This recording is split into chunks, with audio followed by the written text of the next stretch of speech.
नमस्कार साथियों, exam strategy YouTube channel पर आपका हार्दिक स्वागत है। दोस्तों, आज हम एक ऐसे विषय पर चर्चा करेंगे जिसे कंपटीशन एग्जाम्स की तैयारी के दौरान आपने काफ़ी बार सुना होगा और कई लोगों ने आपको सजेस्ट भी किया होगा कि आप स्मार्ट स्टडी करें।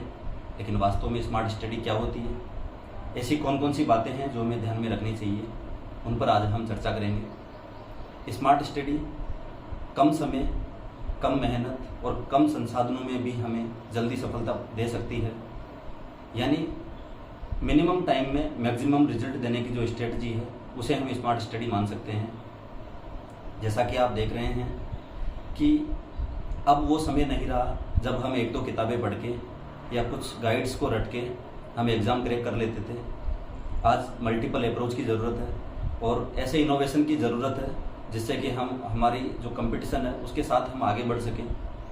पिछले 5-7 वर्षों में कंपटीशन में काफ़ी बदलाव आया है और अचानक से जो एक आप देख रहे होंगे कि पिछले 1-2 सालों में जो कट ऑफ है वो जितना हम सोचते हैं उससे काफ़ी ज़्यादा जा रही है, लगभग सभी एग्ज़ाम्स में। तो उसका सबसे बड़ा कारण आपके इनोवेशंस हैं जो अपने एजुकेशन में हम देख रहे हैं। जिस तरह से डिजिटल एजुकेशन का जो प्रभाव पड़ रहा है, इसने एक बहुत बड़ा क्रांतिकारी परिवर्तन किया है हमारे कट ऑफ से लेकर के प्रत्येक मायनों में। आज एक फुटबॉल मैच की तरह हमारे कंपटीशन एग्ज़ाम का नेचर हो चुका है। अगर हम गोल पोस्ट पर टारगेट करते हैं तो शायद जल्दी मैच जीत जाएंगे।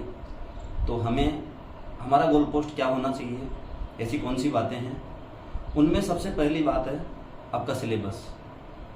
सिलेबस के साथ हमें बैलेंस अप्रोच रखनी है।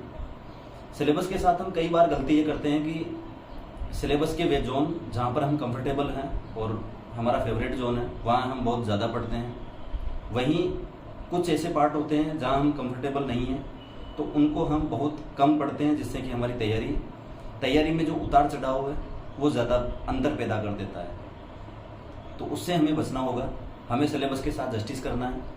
सिलेबस हमारी स्टडी टेबल पर हमेशा रहना चाहिए और उसे हमें कंटिन्यू देखना है, अपने रिसोर्सेज के साथ मैच करते रहना है।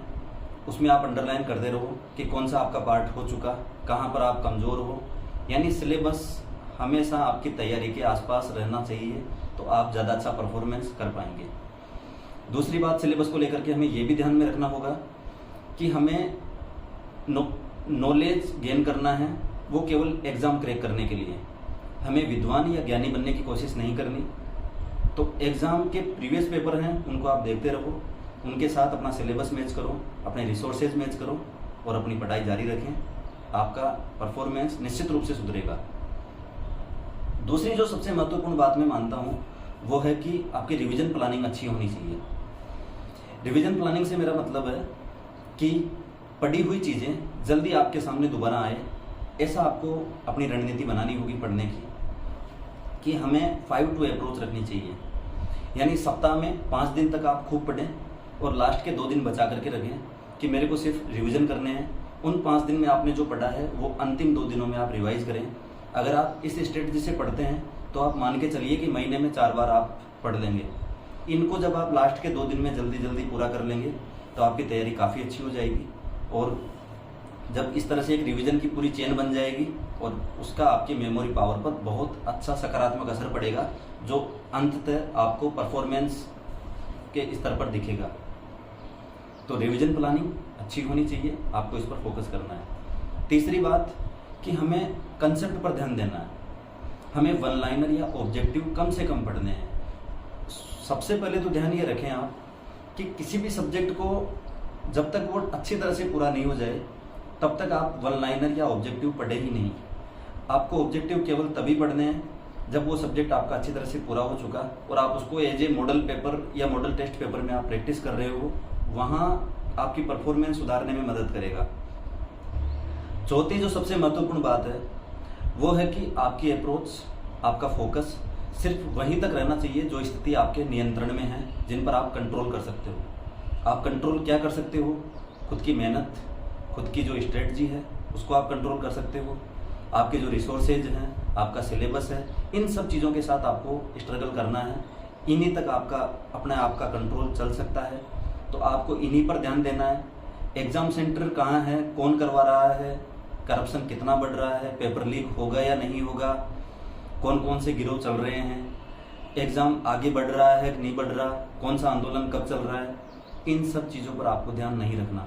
आजकल अपने राजस्थान में इस तरह का ट्रेंड बन चुका कि कोई भी एग्ज़ाम 5 दिन पहले भी फिक्स नहीं होता कि होगा या नहीं होगा, कुछ ना कुछ आंदोलन, धरने, प्रदर्शन चल रहे होते हैं हमेशा।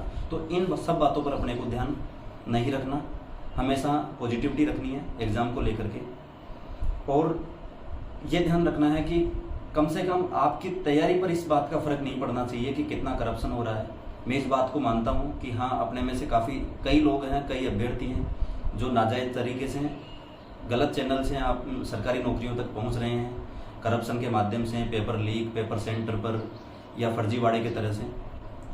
कि माझी तेरी कश्ती के तलबदार बहुत हैं, माझी तेरी कश्ती के तलबदार बहुत हैं, कुछ इस पार मगर उस पार बहुत हैं, जिस शहर में खोली है तूने शीशे की दुकान, उस शहर में पत्थर के खरीदार बहुत हैं। तो अपनी शीशे की दुकान है ये कंपटीशन की तैयारी, और उसमें चारों तरफ से अपने पास चुनौतियां हैं। पढ़ने वाले चुनौती वो कम है, उससे ज़्यादा चुनौती है कि जो करप्शन चल रहा है, जो पेपर लीक चल रहा है, इन सब बातों में। लेकिन वहाँ अपने को समय खराब नहीं करना। हम व्यवस्था बदल नहीं सकते, हम खुद को बदल सकते हैं।